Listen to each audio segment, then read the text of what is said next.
ಓಂ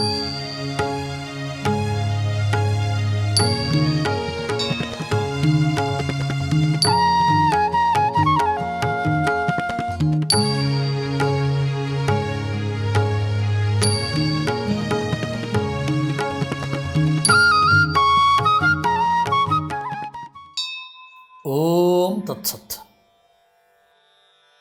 ಸದಾಗಮೈಕವಿಜ್ಞೇಯಂ ಸಮತೀತಕ್ಷರಾಕ್ಷರಂ ನಾರಾಯಣಂ ಸದಾ ವಂದೇ ನಿರ್ದೋಷಾಶೇಷಸದ್ಗುಣಂ.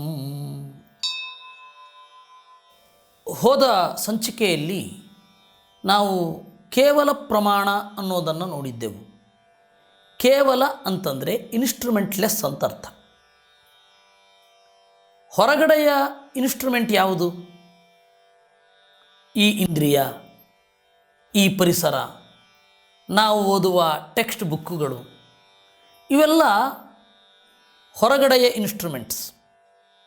ನಮ್ಮ ಮನಸ್ಸು ಪರಿಸರಕ್ಕನುಗುಣವಾಗಿ ಒಂದು ಕನ್ಕ್ಲೂಷನ್ಗೆ ಬರ್ತದೆ.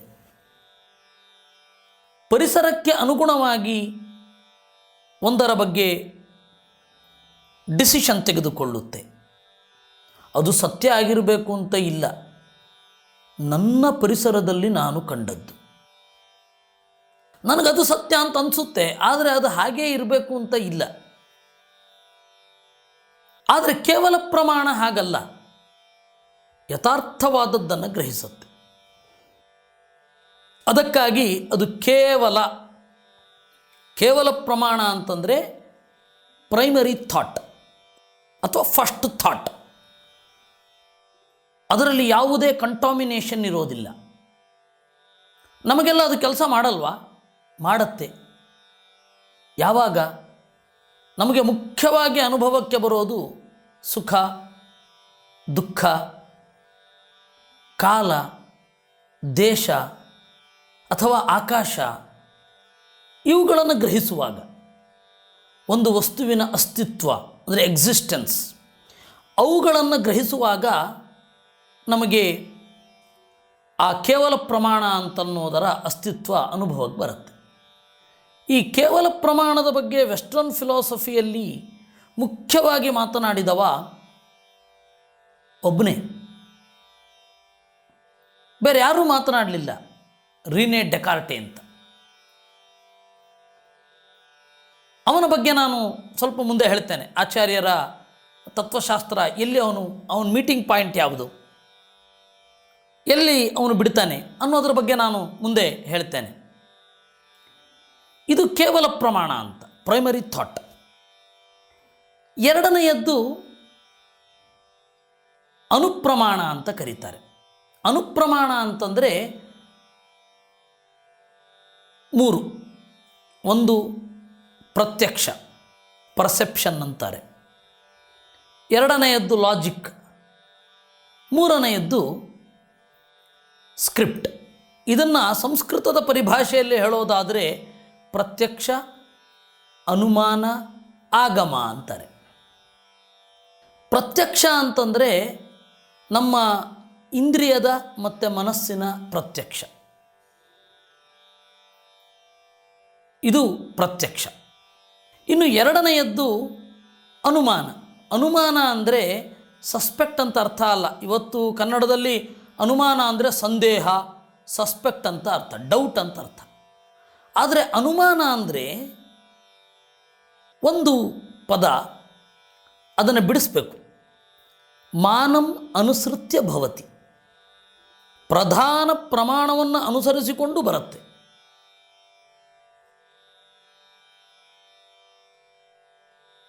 ಪ್ರತ್ಯಕ್ಷವನ್ನು, ಆಗಮವನ್ನು ಅನುಸರಿಸಿ ಬರುವಂತಹ ಪ್ರಮಾಣ ಇದು. ಅದರಿಂದಾಗಿ ಅನುಮಾನ ಅಂತ ಕರೀತಾರೆ. ಅನು ಅಂದರೆ ಅನುಸರಣ ಅಂತ ಅರ್ಥ. ಈ ಪ್ರಮಾಣ ಏನಿದೆ ಇದು ಸ್ವತಂತ್ರವಾಗಿದ್ದಷ್ಟು ಡೇಂಜರಸ್. ಅದು ಯಾವತ್ತೂ ಪ್ರತ್ಯಕ್ಷ ಹಾಗೂ ಆಗಮವನ್ನು ಅನುಸರಿಸಿ ಇರಬೇಕು. ಇಲ್ಲ ಅಂದರೆ ಇದರಷ್ಟು ಡೇಂಜರಸ್ ಇನ್ನೊಂದಿಲ್ಲ. ಹೆಂಗೆ ಬೇಕಾದರೂ ತರ್ಕ ಮಾಡಿಬಿಡಬಹುದು. ತರ್ಕ ಮಾಡುವವನ ಕುಟಿಲತೆಯ ಮೇಲೆ ಯಾವ ವಸ್ತುವು ಸಾಧು ಆಗಬಹುದು, ಯಾವ ವಸ್ತುವು ಅಸಾಧು ಆಗಬಹುದು.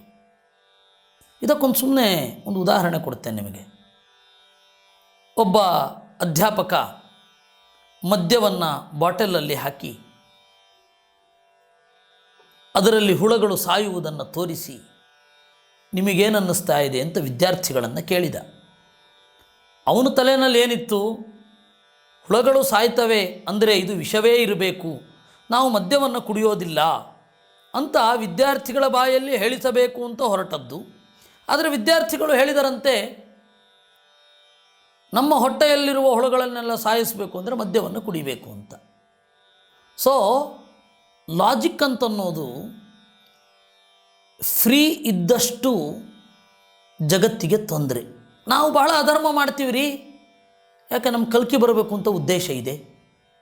ಅಧರ್ಮ ಜಾಸ್ತಿ ಆದರೆ ಕಲ್ಕಿ ಬರ್ತಾನ ಇಲ್ವಾ?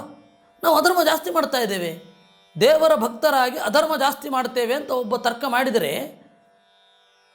ಫ್ಯಾಕ್ಚುಯಲಿ ದಿಸ್ ಲಾಜಿಕ್ ಇಸ್ ಫ್ಲಾಲೆಸ್,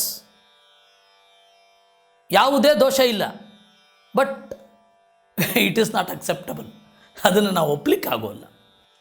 ಅದರಿಂದಾಗಿ ತರ್ಕ ಅನ್ನೋದು ಯಾವತ್ತೂ ಕೂಡ ಪ್ರತ್ಯಕ್ಷ ಹಾಗೂ ಆಗಮದ ಕೈಯೊಳಗೆ ಇರಬೇಕು, ಸ್ವತಂತ್ರವಾಗಿ ಇರಬಾರದು. ಇನ್ನು ಆಗಮ ಅಂತಂದರೆ ವೇದ. ವೇದ ಅನ್ನೋದು ಎರಡು ರೀತಿ, ಒಂದು ಪೌರುಷೇಯ ವೇದ, ಇನ್ನೊಂದು ಅಪೌರುಷೇಯ ವೇದ ಅಂತ. ಈ ಅಪೌರುಷೇಯ ವೇದ ಇದೆಯಲ್ಲ, ಅದು ಮತ್ತೆ 4 ಶಾಖೆ 3 ರೀತಿಗಳಲ್ಲಿ ಇವೆ. ಋಗ್ವೇದ, ಯಜುರ್ವೇದ, ಸಾಮವೇದ, ಅಥರ್ವವೇದ. ಪೌರುಷೇಯ ವೇದ ಅಂತಂದರೆ ಪುರಾಣಗಳು, ವೇದವ್ಯಾಸರು ಬರೆದ ಪುರಾಣಗಳು, ಆಮೇಲೆ ಪಂಚರಾತ್ರ, ಬದರೀನಾರಾಯಣ ಬರೆದ ಪಂಚರಾತ್ರ ಸಂಹಿತೆಗಳು, ಹಯಗ್ರೀವ ರೂಪಿ ಪರಮಾತ್ಮ ನಮಗೆ ಕೊಟ್ಟ ಮೂಲ ರಾಮಾಯಣ, ವೇದವ್ಯಾಸರು ನಮಗೆ ಕೊಟ್ಟ ಇತಿಹಾಸ ಮಹಾಭಾರತ. ಇದನ್ನು 7 ಜನ ತಾಯಂದಿರು ಅಂತಾರೆ. ಸಪ್ತಶಿವಾಸು ಮಾತೃಷು ಅಂತಾರೆ. 7 ಜನ ತಾಯಂದಿರಲ್ಲಿ ಒಬ್ಬಳು ತಾಯಿ ಈಗ ಕಾಣೆಯಾಗಿದ್ದಾಳೆ, ಮೂಲ ರಾಮಾಯಣ. ಇನ್ನು 6 ಜನ ತಾಯಂದಿರಿದ್ದಾರೆ, ಅವರೆದುರು ಮಗುವಾಗಿ ನಿಲ್ಲಬೇಕು, ಜಗದ ತಂದೆಯನ್ನು ತೋರಿಸ್ತಾರೆ. ವೇದ ಮಾತೆ ಅಂತ ಹೇಳಿದ್ದು ಈ ಹಿನ್ನೆಲೆಯಲ್ಲಿ. ಮಗು ಹುಟ್ಟಿದ ಮೇಲೆ 8 ವರ್ಷ ಆ ಮಗು ಏನು ಮಾಡುತ್ತೆ, ಈ ತಾಯಿಯ ಜೊತೆಗೆ ಕಳೆಯುತ್ತೆ, ದೇಹ ಕೊಟ್ಟ ತಾಯಿಯ ಜೊತೆಗೆ ಕಳೆಯುತ್ತೆ. ಅದಾದ ಮೇಲೆ ತಂದೆಯಾದವ ಅದನ್ನು ಇನ್ನೊಬ್ಬ ತಾಯಿಯ ಬಸಿರೊಳಕ್ಕೆ ಹಾಕ್ತಾನೆ, ಅದೇ ಉಪನಯನ. ಆ ಉಪನಯನದಲ್ಲಿ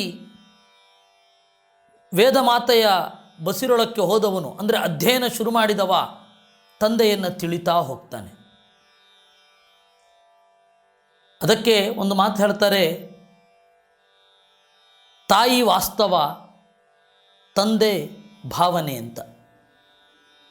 ನಮ್ಮ ಎದುರುಗಡೆ ಇರೋದು ಈಗ ವೇದ, ತಾಯಿ ಹೇಳಬೇಕು ಇದು ತಂದೆ ಅಂತ.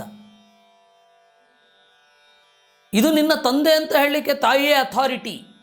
ಹಾಗೆ ಜಗದ ತಂದೆಯನ್ನು ತೋರಿಸಲಿಕ್ಕೆ ಅಥಾರಿಟಿ ಇರುವ ಒಬ್ಬ ತಾಯಿ ಅಂತಂದರೆ ವೇದ. ಆ ವೇದ ಮಾತೆಯ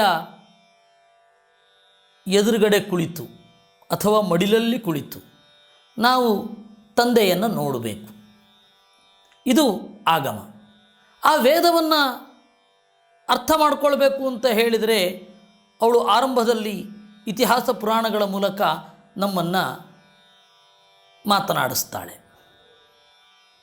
ಈ ಹಿನ್ನೆಲೆಯಲ್ಲಿ 7 ಪ್ರಮಾಣಗಳು ಅಂದರು. ಋಗ್ವೇದ, ಯಜುರ್ವೇದ, ಸಾಮವೇದ, ಅಥರ್ವವೇದ, ಇತಿಹಾಸ ಪುರಾಣ, ಮೂಲ ರಾಮಾಯಣ, ಪಂಚರಾತ್ರ. ಇದಿಷ್ಟು ಪ್ರಮಾಣ ಅಂದರು. ಈ ಪಂಚರಾತ್ರ ಅನ್ನೋದು ಪೂಜಾಕ್ರಮದ ಇತಿಹಾಸವನ್ನು ತಿಳಿಸುವಂಥದ್ದು. ಪೂಜೆ ಬೇರೆ ಬೇರೆ ಕಾಲದಲ್ಲಿ, ಬೇರೆ ಬೇರೆ ಯುಗದಲ್ಲಿ ಬೇರೆ ಬೇರೆ ರೀತಿಯಾದ ಆಯಾಮಗಳನ್ನು ಪಡ್ಕೊಂಡು ಬಂದಿದೆ. ಆ ಪೂಜಾಕ್ರಮದ ಇತಿಹಾಸ ನಾವು ತಿಳಿಬೇಕು ಅಂದರೆ ಪಂಚರಾತ್ರ ಗತಿ. ಇನ್ನು ಮನುಷ್ಯನ ಇತಿಹಾಸ, ಮದುವೆ ಯಾವಾಗ ಶುರು ಆಯಿತು, ಮದುವೆ ಅನ್ನುವ ಪದ್ಧತಿ ಯಾಕೆ ಬಂತು ಈ ಭೂಮಿ ಮೇಲೆ, ಕಾನೂನು ಯಾವಾಗ ಶುರು ಆಯಿತು, ಪ್ರಜಾಪ್ರಭುತ್ವ ಮೊದಲಿದ್ದದ್ದು ರಾಜಪ್ರಭುತ್ವಕ್ಕೆ ಹೇಗೆ ಬಂತು, ಮ್ಯಾನೇಜ್ಮೆಂಟ್ ಸ್ಕಿಲ್ಸ್ ಏನು, ಈ ತರಹದ ಇತಿಹಾಸಗಳನ್ನೆಲ್ಲ ಹೇಳತಕ್ಕಂಥದ್ದು ಮಹಾಭಾರತ. ಈ ಹಿನ್ನೆಲೆಯಲ್ಲಿ ಎರಡು ಇತಿಹಾಸವನ್ನಾಗಿಯೂ ಪರಿಗಣಿಸ್ತಾರೆ. ಕೆಲವೊಮ್ಮೆ ಪುರಾಣ ಅಂತ ಪ್ರತ್ಯೇಕ ಹೇಳ್ತಾರೆ, ಕೆಲವೊಮ್ಮೆ ಇತಿಹಾಸದ ಒಳಗಡೆ ಹೇಳ್ತಾರೆ. ಕೆಲವೊಮ್ಮೆ ಇತಿಹಾಸ ಅಂತ ಪಂಚರಾತ್ರ ಮತ್ತು ಮಹಾಭಾರತ ಎರಡನ್ನೂ ಇತಿಹಾಸ ಅಂತ ಹೇಳಿಬಿಡ್ತಾರೆ. ಆಮೇಲೆ ಪುರಾಣಗಳು, ಮೂಲ ರಾಮಾಯಣ. ಆ ಮೂಲ ರಾಮಾಯಣದ ಸಾರವನ್ನು ನಮಗೆ ಪುರಾಣಗಳಲ್ಲಿ ಮತ್ತು ಮಹಾಭಾರತ ತಾತ್ಪರ್ಯ ನಿರ್ಣಯದಲ್ಲಿ ಮತ್ತು ಪಂಚರಾತ್ರ ಸಂಹಿತೆಯ ಅಲ್ಲಿ ನಮಗೆ ದೇವರು ಕೊಟ್ಟಿದ್ದಾನೆ. ಅದರಿಂದಾಗಿ ಈ 7 ಜನ ತಾಯಂದಿರಲ್ಲಿ ನಾವು ಅಧ್ಯಯನ ಮಾಡಬೇಕು. ಮನೆಯೇ ಮೊದಲ ಪಾಠಶಾಲೆ, ಜನನಿ ತಾನೇ ಮೊದಲ ಗುರುವು ಅಂತ ಅವನು ಹೇಳಿದ ಬೇರೆ ಹಿನ್ನೆಲೆಯಲ್ಲಿ ಇರಬಹುದು, ಆದರೆ ಇದು ಇದೆ. ಮನೆ, ಈ ಬ್ರಹ್ಮಾಂಡ ದೇವರ ಮನೆ, ಅದೇ ಪಾಠಶಾಲೆ. ಜನನಿ ತಾನೇ ಮೊದಲ ಗುರುವು, ವೇದವೇ ಮೊದಲ ಗುರು. ಈ ಹಿನ್ನೆಲೆಯಲ್ಲಿ ನಾವು ವೇದಾಂತ ಗ್ರಂಥಗಳನ್ನು ಚಿಂತನೆ ಮಾಡಬೇಕಾಗತ್ತೆ. ಇನ್ನು ಈ ಯಾವುದೇ ಒಂದು ತತ್ವಶಾಸ್ತ್ರದ ಗ್ರಂಥಗಳನ್ನು ಹೇಳಬೇಕಾದ್ರೆ ಬಳಸುವ ಭಾಷೆ ಹೇಗಿರುತ್ತೆ?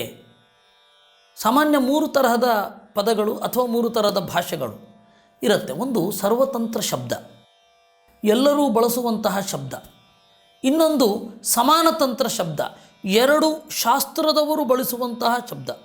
ಫಿಸಿಕ್ಸು, ಕೆಮಿಸ್ಟ್ರಿ 2 ಶಾಸ್ತ್ರದವರು ಪರಸ್ಪರರನ್ನು ಅರ್ಥ ಮಾಡಿಕೊಳ್ಳಿಕ್ಕೆ ಬಳಸುವಂತಹ ಶಬ್ದ.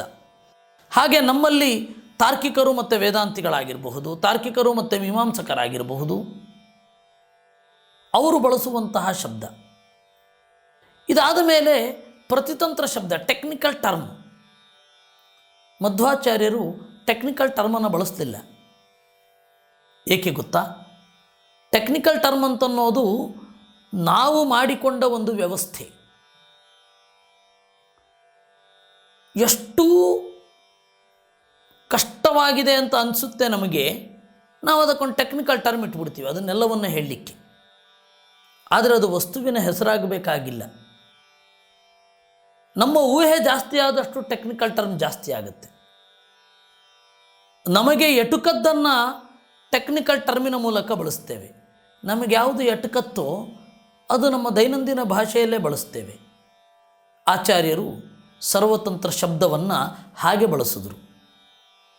ಹೀಗಾಗಿ ಆಚಾರ್ಯರ ಗ್ರಂಥಗಳು ಸರ್ವತಂತ್ರದಲ್ಲಿ ಇವೆ, ಅಂದರೆ ಸರಳವಾದ ಭಾಷೆಯಲ್ಲಿ ಇದೆ. ಭಾಷೆಯಲ್ಲಿ ಸರಳತೆ ಇದ್ದರೂ ಭಾವದಲ್ಲಿ ಗಂಭೀರವಾಗಿರಬೇಕು. ನಾವೀಗೇನು ಮಾಡ್ತಾ ಇದ್ದೇವೆ, ಭಾಷೆ ಕಠಿಣ ಆಗಿರುತ್ತೆ, ಭಾವ ಔಟ್ಡೇಟೆಡ್ ಆಗೋಗುತ್ತೆ. ಉದಾಹರಣೆಗೆ ಎಷ್ಟು ಎಕನಾಮಿಕ್ಸಿನ ಬಗ್ಗೆ ಪುಸ್ತಕಗಳು ಬರ್ತವೆ, ಎಲ್ಲ ಬೇಗ ಬೇಗ ಔಟ್ಡೇಟೆಡ್ ಆಗೋಗುತ್ತೆ.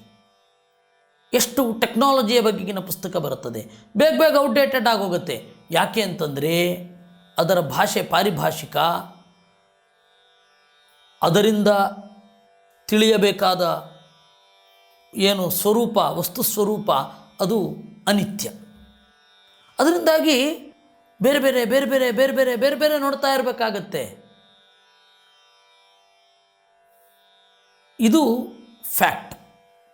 ಅದರಿಂದಾಗಿ ಆಚಾರ್ಯರು ಸರ್ವತಂತ್ರದಲ್ಲಿಯೇ, ಸರ್ವತಂತ್ರ ಶಬ್ದಗಳಲ್ಲಿಯೇ, ಎಲ್ಲರಿಗೂ ನಿಲುಕುವ ಶಬ್ದದಲ್ಲಿಯೇ ವಿಚಿತ್ರ ಪ್ರಮೇಯಗಳನ್ನೆಲ್ಲ ನಮ್ಮ ಮುಂದೆ ಇಟ್ಟಿದ್ದಾರೆ. ಭಾಷೆ ಸರಳ, ಭಾವಗಹನ. ಇನ್ನು ನಮ್ಮ ಭಾರತದ ತತ್ವಶಾಸ್ತ್ರದ ಬೆಳವಣಿಗೆಯ ಬಗೆಗೆ ಹೇಳಬೇಕು. ಅದನ್ನು ಹೇಳಿದಾಗ ಇದು ಪೂರ್ಣವಾಗಿ ಒಂದು ಐಡಿಯಾ ಬರುತ್ತೆ. ಮಹಾಭಾರತದ ಕಾಲ ಮುಗಿದ ಮೇಲೆ ಬುದ್ಧ ಬಂದ. ಅಂದರೆ ಮಹಾಭಾರತ ಯುದ್ಧ ಮುಗಿದು 1000 ವರ್ಷಗಳಾದ ಮೇಲೆ ಪಾಂಡವರ ವಂಶದಲ್ಲಿ ಕ್ಷೇಮಕ ಅಂತ ಒಬ್ಬ ರಾಜ ಬಂದ. ಅವನೇ ಕಡೇಯವ, ಅವನಿಗೆ ಮಕ್ಕಳಿರಲಿಲ್ಲ. ಕ್ಷೇಮಕನಿಗೆ ಪಾಂಡವರ ರಾಜ್ಯ ನಿಂತು ಹೋಯಿತು, ಪಾಂಡವರ ವಂಶ ನಿಂತು ಹೋಯಿತು. ಪಾಂಡವರು ಕೇವಲ ಯುದ್ಧ ಮಾಡ್ತಾಯಿದ್ರು, ರಾಜ್ಯ ಆಳ್ತಾಯಿದ್ರು ಅಂತ ಅನ್ಕೋಬೇಡಿ. ತತ್ವಶಾಸ್ತ್ರವನ್ನು ಎಚ್ಚರದಿಂದ ರಕ್ಷಿಸಿಕೊಂಡು ಬಂದಿದ್ದರು. ಒಂದು ರಾಜ್ಯ ಅಂತಂದರೆ ಆ ರಾಜ್ಯ ನಾಶ ಆದರೆ ಅದರೊಳಗಡೆ ಇರುವ ಅನೇಕ ವಿದ್ಯೆಗಳು ನಾಶ ಆಗಿ ಹೋಗುತ್ತೆ. ಮಹಾಯುದ್ಧದ ದೊಡ್ಡ ಪ್ರಾಬ್ಲಮ್ ಏನು ಅಂತಂದರೆ ವಿದ್ಯಾನಾಶ. ಇಲ್ಲಿ ಪಾಂಡವರು ರಕ್ಷಣೆ ಮಾಡಿಕೊಂಡು ಬಂದಿದ್ದ ಶುದ್ಧ ಶಾಸ್ತ್ರೀಯ ದೃಷ್ಟಿ 1 ವರ್ಷದ ತನಕ ಮುಂದುವರಿದು ಬಂತು, ಕ್ಷೇಮಕ ಬರುವಲ್ಲಿಯ ತನಕ. ಅದಾದಮೇಲೆ ಕೆಲವು ದಿವಸ ಆದಮೇಲೆ ಬುದ್ಧ ಬಂದ. ಬುದ್ಧ ಕೇವಲ 4 ಮಾತುಗಳನ್ನಾಡಿದ, ಕಣ್ಮರೆಯಾದ. ಬುದ್ಧ ಏನು ಹೇಳಿದ ಅಂತ ಹೇಳಿ ಯಾರಿಗೂ ಗೊತ್ತಾಗಲಿಲ್ಲ. ನಾವು ಈಗ ಬುದ್ಧನ ಕಥೆ ಕೇಳೋದು ಅಶ್ವಘೋಷನ ಬುದ್ಧ ಚರಿತೆಯದ್ದು. ಆದರೆ ಅಶ್ವಘೋಷ was not contemporary of Buddha. ಅಶ್ವಘೋಷ ಬುದ್ಧನ ಸಮಕಾಲಿಕ ಆಗಿರಲಿಲ್ಲ. ಬುದ್ಧ ಕಣ್ಮರೆಯಾದ ಮೇಲೆ ಸುಮಾರು 60 ವರ್ಷ ಆದಮೇಲೆ ಅವನ ಉಪದೇಶಗಳ ಮೊದಲ ಸಂಕಲನ ಬಂತು. 60 ವರ್ಷ ಆದಮೇಲೆ ಏನು ಉಳಿದಿರುತ್ತೆ? ಬುದ್ಧ ಏನು ಹೇಳಿರ್ತಾನೆ ಅಂತನ್ನುವ ಸ್ಪಷ್ಟ ಇಂಟರ್ಪ್ರಿಟೇಷನ್ ಏನಿರುತ್ತೆ? ಅವನದು ಗ್ರಂಥ ಯಾವುದೂ ಇಲ್ಲ. ಅದಾದ ಮೇಲೆ ಎಷ್ಟೋ ವರ್ಷಗಳಾದ ಮೇಲೆ 2ನೇ ಸಂಗೀತಿ ಉಪದೇಶಗಳ ಸಂಕಲನ ಅದು ಬಂತು. ಅದರಿಂದಾಗಿ ಬುದ್ಧ ಏನು ಹೇಳ್ದ ಅನ್ನೋದು ಅವನ ನಗೆಯಂತೆಯೇ ಇವತ್ತು ಕೂಡ ನಿಗೂಢ. ಬುದ್ಧ ಸ್ಮೈಲ್ ಅಂತ ಹೇಳ್ತಾರಲ್ಲ, ಬಹಳ ನಿಗೂಢ ಅವನ ನಗೆ ಅಂತ. ಹಾಗೆ ಅವನ ಉಪದೇಶಗಳು ಏನಿತ್ತು ಅನ್ನೋದು ಇನ್ನೂ ನಿಗೂಢ. ಅದೇ ಬುದ್ಧನ ಉಪದೇಶದ ಹಿನ್ನೆಲೆ ಏನು, ಬುದ್ಧನ ಉಪದೇಶ ಯಾವುದನ್ನು ಇಟ್ಟುಕೊಂಡಿದೆ ಅನ್ನೋದನ್ನು ಅನೇಕ ಶಾಸ್ತ್ರ ಗ್ರಂಥಗಳು ನಿರೂಪಣೆ ಮಾಡಿವೆ. ಆದರೆ ಇದನ್ನು ಬೌದ್ಧರು ಒಪ್ಪೋದಿಲ್ಲ. ಇರಲಿ, ಆ ಬೌದ್ಧರು ಬಂದರು. ಬೌದ್ಧರನ್ನು ಈ ನೆಲದಲ್ಲಿ ನಿಂತು ಪ್ರಬಲವಾಗಿ ಎದುರಿಸಿದವರು ಇಬ್ಬರು, ಮೀಮಾಂಸಕರು ಮತ್ತು ತಾರ್ಕಿಕರು. ಪಾಪ ಅವ್ರಿಗೆ ಹೆಸರು ಬರಲಿಲ್ಲ. ಈ ಮೀಮಾಂಸಕರು ಮತ್ತು ತಾರ್ಕಿಕರು ಅವರನ್ನು ಎದುರಿಸಿದ್ದು ಹೇಗೆ ಗೊತ್ತಾಗುತ್ತೆ ಅಂದರೆ ಗ್ರಂಥಗಳ ಮೂಲಕ ಗೊತ್ತಾಗತ್ತೆ. ನಮಗೆ ಇವತ್ತು ಏನು ಕಾನ್ಫ್ಲಿಕ್ಟ್ ನಡೆಯಿತು ಅನ್ನೋದಕ್ಕೆ ಗ್ರಂಥ ಒಂದೇ ಪ್ರಮಾಣ. ಏಕೆಂದರೆ ನಾವು ಇವತ್ತು ಓದ್ತಾ ಇರುವ ಇತಿಹಾಸವನ್ನೆಲ್ಲ ಕಟ್ಟಿಕೊಟ್ಟವರು ವಿದೇಶಿಯರು. ಇದನ್ನು ಹೇಳಲಿಕ್ಕೆ ಅವ್ರಿಗೇನು ಕಾರಣ ಇತ್ತೋ, ಏಕಾಗಿ ಹೇಳಿದರೋ ಏನಾಗಿ ಹೇಳಿದರೋ ಗೊತ್ತಿಲ್ಲ. ಅದರಿಂದಾಗಿ ನೀವು ಗ್ರಂಥದ ಮೂಲಕ ಹೋದರೆ ನ್ಯಾಯಸೂತ್ರದ ಭಾಷ್ಯ ಟೀಕಾ ವಾರ್ತಿಕಗಳಲ್ಲಿ ಬರುವ ಬೌದ್ಧರ ನಿರಾಕರಣೆ, ಮೀಮಾಂಸಾ ಗ್ರಂಥದ ಪರಂಪರೆಯಲ್ಲಿ ಮೀಮಾಂಸಾದ ಪರಂಪರೆಯಲ್ಲಿ ಬರುವ ಬೌದ್ಧರ ನಿರಾಕರಣೆ, ಇವುಗಳೆಲ್ಲ ಬಹಳ ಉಗ್ರವಾಗಿರೋದು ಕಾಣುತ್ತೆ. ನಮಗೆ ಬೌದ್ಧರ ಜೊತೆಗೆ ಹೋರಾಡಿದವರು ಯಾರು ಅನ್ನೋದಕ್ಕೆ ಈ ಗ್ರಂಥಗಳೇ ದೊಡ್ಡ ಪ್ರೂಫ್ ಆಗುತ್ತೆ. ಹೀಗೆ ಮೀಮಾಂಸಕರಿಂದ ಮತ್ತು ತಾರ್ಕಿಕರಿಂದ ಬೌದ್ಧರು ಪರಾಜಿತರಾಗಿ ದ್ವೀಪಾಂತರಂಗತಃ ಬೇರೆ ಬೇರೆ ದ್ವೀಪಗಳಿಗೆ ಹೋದರು ಅನ್ನೋದು ಮಾತು ನಮಗೆ ಇವತ್ತು ಯಾವ ಇತಿಹಾಸವೂ ಬೇಡ. ಗ್ರಂಥಗಳನ್ನು ನೋಡಿ, ಗ್ರಂಥಗಳಲ್ಲಿ ಬೌದ್ಧರನ್ನು ಅತಿ ಹೆಚ್ಚು ವಿಮರ್ಶೆ ಮಾಡಿದವರು ಯಾರು ಅನ್ನೋದನ್ನು ನೋಡಿ. ಬೌದ್ಧರನ್ನು ಓಡಿಸಿದವರು ತಾರ್ಕಿಕರು. ತಾರ್ಕಿಕರು ಯಾರು? ಇದಕ್ಕೊಂದು ಹೇಳಬೇಕಾಗತ್ತೆ. ಈ ಇವಾಗಿನವರು ಹೇಳೋ ಹಾಗೆ ಕ್ರಿಸ್ತಪೂರ್ವ 2ನೇ ಶತಮಾನ, ಅಲ್ಲಿ ಕಣಾದ ಅಂತ ಒಬ್ಬ ಋಷಿ ಇದ್ದ. ಅವನು ಪರಮಾಣುವಿನ ಬಗೆಗೆ ಮಾತನಾಡಿದ. ಪರಮಾಣುವಿನಲ್ಲಿರುವ ಒಂದು ಎಕ್ಸ್ಕ್ಲೂಸಿವ್ ಕ್ವಾಲಿಟಿಯನ್ನು ವಿಶೇಷವನ್ನು ಕುರಿತು ಮಾತನಾಡುವವರು ವೈಶೇಷಿಕರು ಅಂತ ಆದರು. ಆಮೇಲೆ ಗೌತಮ ಅಂತ ಒಬ್ಬ ಬಂದ. ಅವನು ಮಾತಿನ ದೋಷಗಳನ್ನು ಕುರಿತು ನಿರೂಪಣೆ ಮಾಡಿದ. ಅವರು ನೈಯಾಯಿಕರಾದರು. ಯಾವುದೋ ಕಾರಣದಿಂದ ನ್ಯಾಯ ಮತ್ತು ವೈಶೇಷಿಕ ಎರಡೂ ಸಿದ್ಧಾಂತಗಳು ಮರ್ಜಾಗಿ ಹೋದವು. ನ್ಯಾಯ ವೈಶೇಷಿಕ ಸಿದ್ಧಾಂತ ಆಯಿತು. ಹೀಗೆ ಮರ್ಜಾಗಬೇಕಾದ್ರೆ ಬಹಳ ದೊಡ್ಡ ಗಲಾಟೆ ಆಗಿದೆ. ಅಂದರೆ ಬೌದ್ಧಿಕವಾಗಿ ಇದು ಸರಿಯಲ್ಲ ಅಂತ ಒಬ್ಬರು, ಸರಿ ಅಂತ ಒಬ್ಬರು, ಎರಡನ್ನು ಒಂದರಲ್ಲೊಂದು ಹೊಂದಿಸುವ ಪ್ರಯತ್ನ. ಅವರೆಲ್ಲ ಪ್ರಾಚೀನ ನೈಯಾಯಿಕರು ಅಂತ.